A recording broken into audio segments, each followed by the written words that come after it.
You're fine. You're fine. I was like, I don't know most of this stuff. Okay, give it a second.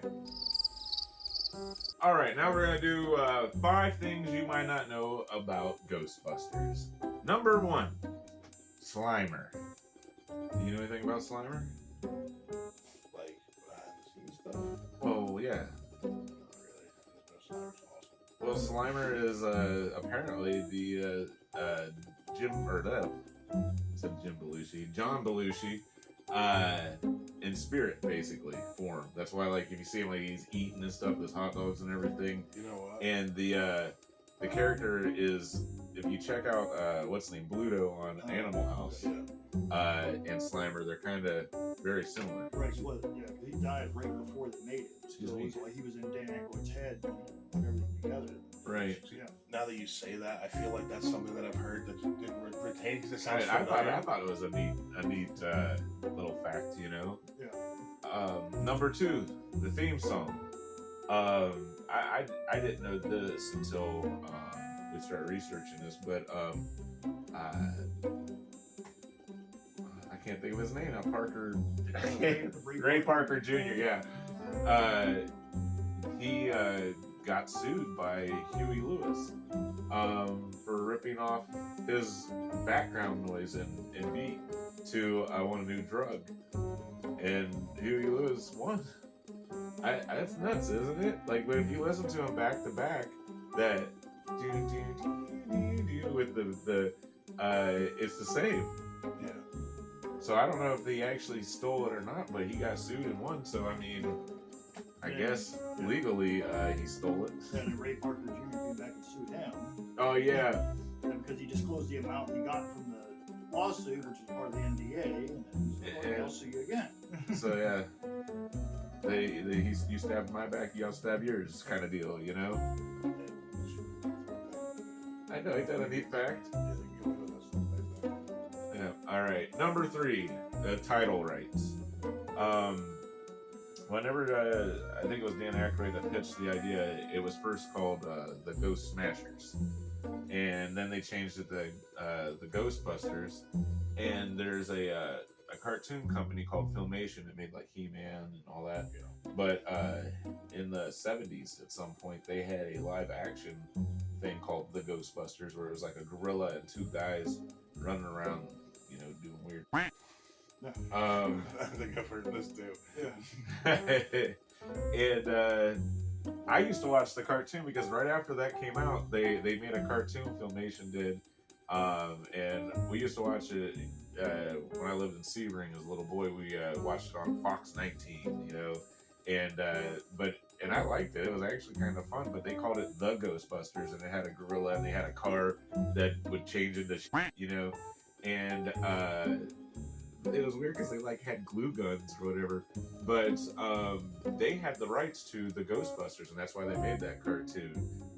So Dan Aykroyd he dropped the off of there and made it one word to make it Ghostbusters, you know, for the movie. But as far as the cartoons go, that's why they retaliated with the cartoon that came out on Saturday mornings called The Real Ghostbusters, because it was the real ones and not them. I think that's a funny little.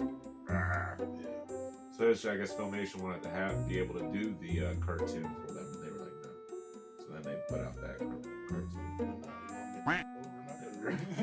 We're not gonna do business with you now. Get the hell out of here. Number 4, castings. Let me see if I can remember this. All right. Originally, Venkman was going to be John Belushi, of course, as we were talking about earlier. And Eddie Murphy actually was going to be in the movie. So there's just going to be the 3 of them. And then Eddie Murphy went on to do Beverly Hills Cop. it wasn't Beverly. I can't remember which one it was. Beverly Hills Cop. And they decided to put in Egon, and there was a lot of people that went out for Egon after John Belushi died too. There's Chevy Chase was up for the role of Venkman, and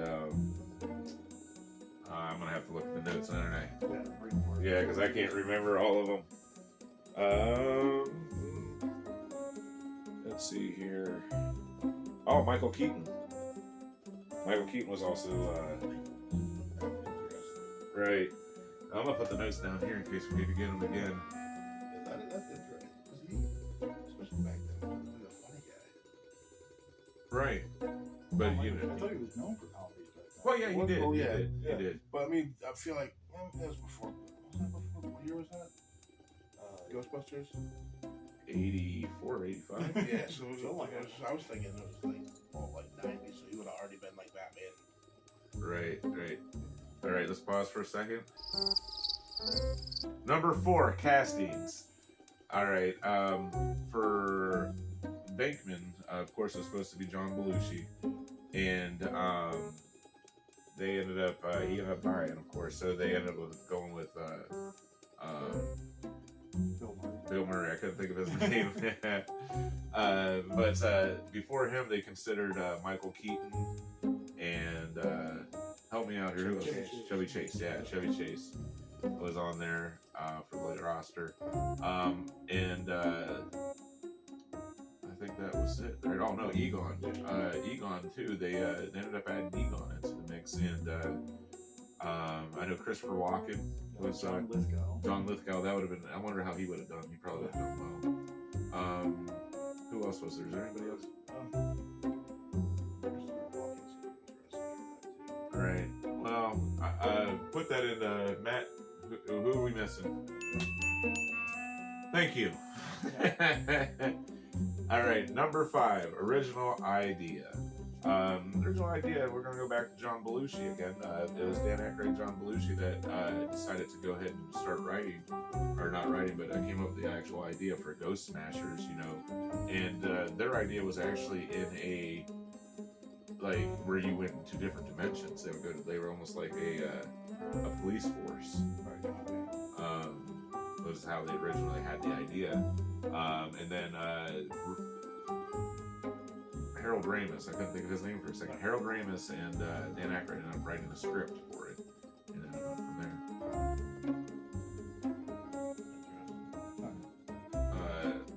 You got what's your rating on this one? Ghostbusters is a classic, bro. Yeah, I know. Me personally, I'm going to give it a 4 because I love this movie. I was thinking 4-1-ish.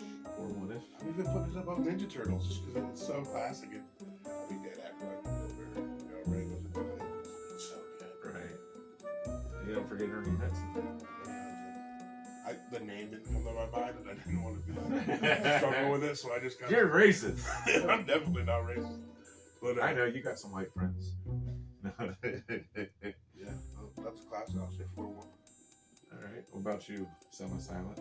Yeah, probably a 4, just because it's well, you never forget it. Like once you've seen it as a kid or whatever, it just you just want to rewatch it every so often. Right. It was like the best horror movie ever when I was a kid. You know.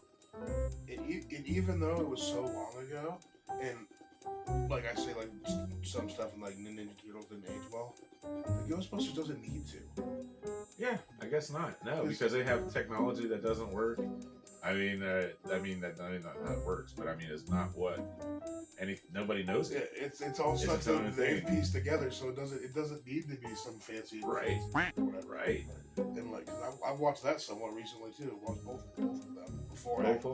I watched both of those before the new one came out, just so I was all refreshed and ready to go.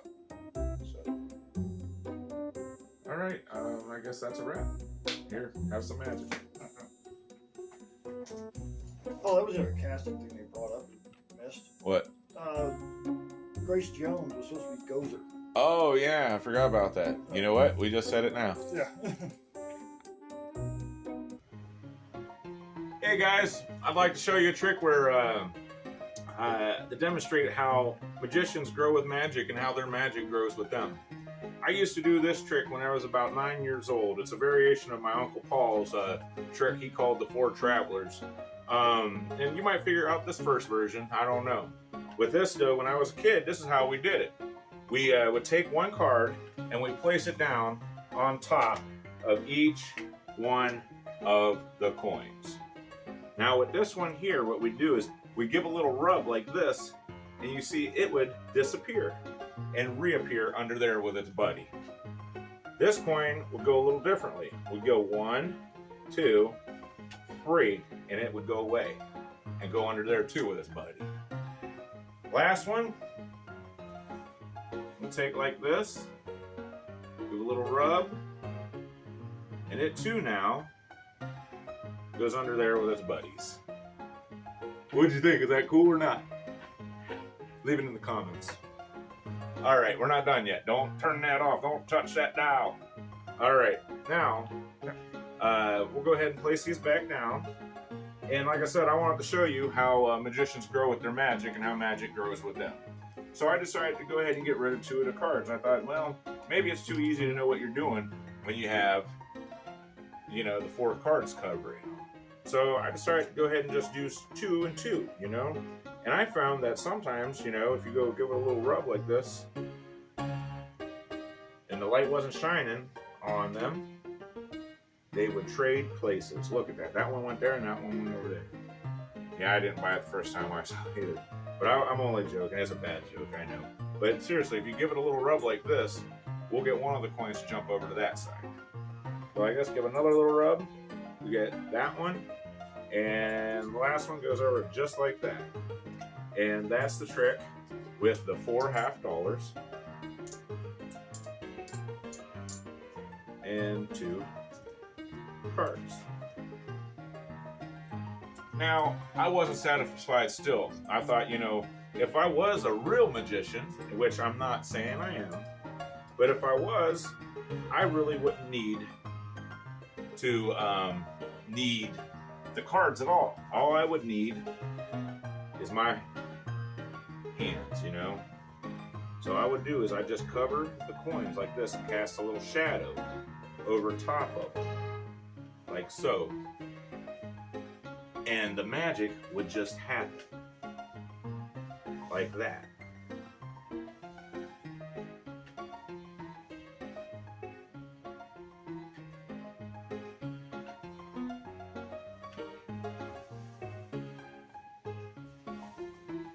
And that again is the trick with the 4 half dollars. Hope you enjoyed. Please consider liking, subscribing, and sharing with friends. That helps our little channel out. If you're ever in town and you see Robert and Pals, come check us out. Later, taters.